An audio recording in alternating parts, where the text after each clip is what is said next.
कहानी का नाम क्या है? हाथी और कुत्ता। Very good. बहुत पहले की बात है, एक राजा था। राजा के पास एक हाथी था। हाथी की देखभाल के लिए एक महावत था। उस महावत ने एक कुत्ता पाल रखा था। हाथी और कुत्ता में बहुत दोस्ती थी। दोनों साथ खेलते और साथ खाते। पहली की बात है, एक जंगल में एक बड़ा सा शेर रहता था। वह जंगल के राजा था और सभी जानवर उसे डरते थे। शेर बहुत ही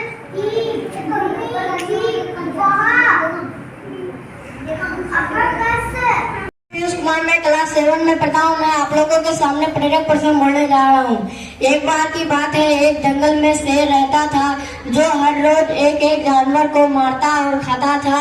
एक दिन सभी जानवर मीटिंग किया कि हर रोज एक एक जानवर शेर के पास कूद जाएगा। एक दिन चतुर खरगोश का बारी आया। चतुर खरगोश थोड़ा लेट से शेर के पास गया। शेर बोला कि इतना लेट काहे हुआ? खरगोश बोला कि महाराज, मैंने आपके जैसा और एक खतरनाक शेर को देखा है। शेर फिर बोला कि वो कहाँ पे है? फिर चतुर खरगोश एक कुआं के पास लेके जाता है शेर को। शेर कुआं में अपना परछाई देखकर उसे मारने के लिए उसमें कूद जाता है। हमें इस कहानी से क्या सीख मिलती है कि कभी कभी दिमाग का भी उपयोग करना चाहिए। धन्यवाद। मैं 7 में पढ़ता हूँ। मैं आपके सामने प्रेरक पर्सन बोलने जा रहा हूँ। एक बार की बात है, सूर्य और हवा दोनों आपस में बात कर रहे थे। दोनों बोल रहे थे कि मैं ताकतवर हूँ, मैं ताकतवर हूँ। फिर हवा बोला कि चलो एक प्रतियोगिता करते हैं। वहाँ आदमी आ रहा है जो उसके पूरे कपड़े खुलवा देगा, वही विजेता होगा। फिर हवा की बारी आई। हवा जोर से फूंकने लगा। वह आदमी कपड़ा खोलने के वजह और कपड़े लपट कर बैठ गया। फिर सूर्य की बारी आई। सूर्य जोर जोर से चमकने लगा और वह आदमी गर्मी की वजह से पूरे कपड़े खोलकर नदी में नहाने लगा और इस प्रतियोगिता का विजेता सूर्य हो गया। और इस कहानी से हमें यह सीख मिलती है कि घमंडी इंसान एक दिन ना एक दिन अपने मुंह के बल गिरता है। धन्यवाद। मैं हमारे गेट में पढ़ता हूँ। आप सभी के सामने प्रेरक पर्सन बोलने जा रहा हूँ। एक बार की बात है, एक विद्यालय में कक्षा 8 के शिक्षक ने सभी बच्चों को चॉकलेट दिया और कहा, जब तक मैं ऑफिस से नहीं आता हूँ कोई भी चॉकलेट नहीं खाएगा। और कुछ बच्चों ने चॉकलेट खा लिया और 12 बच्चे ने चॉकलेट नहीं खाया। वो 12 बच्चे 10 साल बाद बहुत बड़े आदमी बन गए थे। और जो कुछ बच्चे चॉकलेट खा लिए थे उनमें से कोई नौकरी करता तो कोई मजदूरी करता, ईंट पत्थर उठाता। इस कहानी से हमें यह सीख मिलती है कि शिक्षक की बात को माननी चाहिए। धन्यवाद।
और अब आदर्श मध्य विद्यालय तुलसिया दिग्घल बैंक के बच्चों समूह नृत्य कजरी लेकर आ रहे हैं। देखिए, बसंत का मौसम आ रहा है और इस मंच पर कजरी ले जा रहा है। एक बार सभी बच्चियों के लिए, बालिकाओं के लिए जानना जरूरी है कि कजरी कब खेला जाता है। तो परंपरा ही होगी वीडियो गेम और इंडोर गेम की।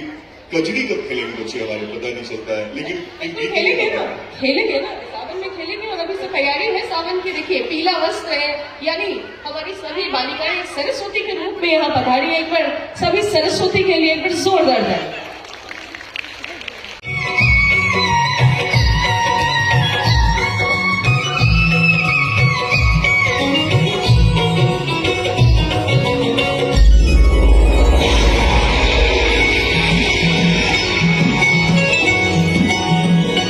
कैसे खेले जब सावन में कजरिया बदलिया घेरी आए धनजी। कैसे खेले जब सावन में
बिना रुके बिना थके अपने पथ पर चल रही हूँ। मैं तब भी थी जब आप लोग नहीं थे, और मैं तब भी रहूंगी जब आप लोग नहीं रहेंगे। और अब ऐसा लगता है कि मैं थक रही हूँ, आपकी धरती माँ थक रही है। खेतों में इस्तेमाल किए गए रसायनों एवं रासायनिक खाद से पानी और हवा में जहर मिल रहा है, और मैं थक रही हूँ। खेतों में इनके छिड़काव से नहीं होगी थी वैसे ही चलती है जिसे आपके शरीर पर कोई तेजाब डाल दे। मेरे बच्चों को तो मेरे दुख का अंदाजा भी नहीं। मेरी मिट्टी बंजर हो रही है, मिट्टी के पोषक तत्व खत्म हो रहे हैं। सारी दिन से मेरा शरीर मिर्च की तरह चल रहा है। मेरी फसलों की पैदावार कम हो रही है, मैं धीरे धीरे थक रही हूँ।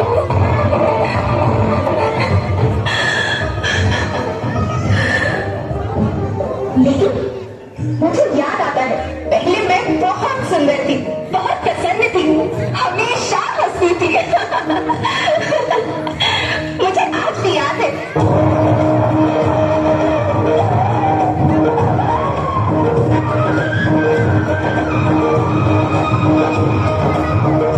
पुराने जमाने में आप लोग होते थे जो अपनी माँ के रखवाले थे। आप लोग प्राकृतिक खेती करते थे। आप जानते थे कि प्राकृतिक खेती परंपरा भी है, जरूरत भी है, और हमारे सभ्यता में तो प्रार्थना में धरती कल्याण की है। ओम देव शांति, अंतरिक्ष शांति, पृथ्वी शांति, औषधया शांति, वनस्पतया शांति। ओम शांति, ओम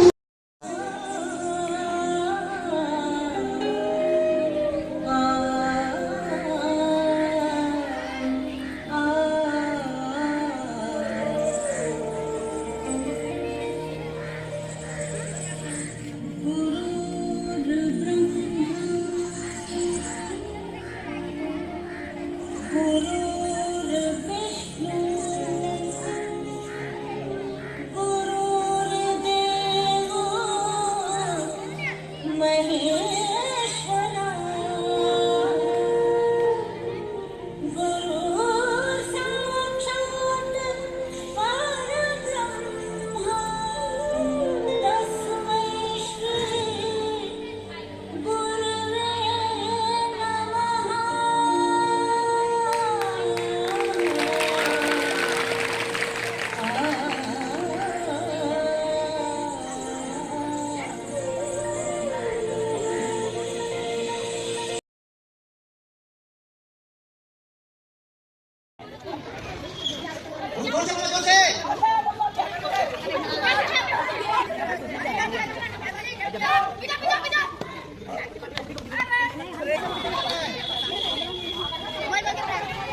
you.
पीछे नहीं जाना ज़्यादा।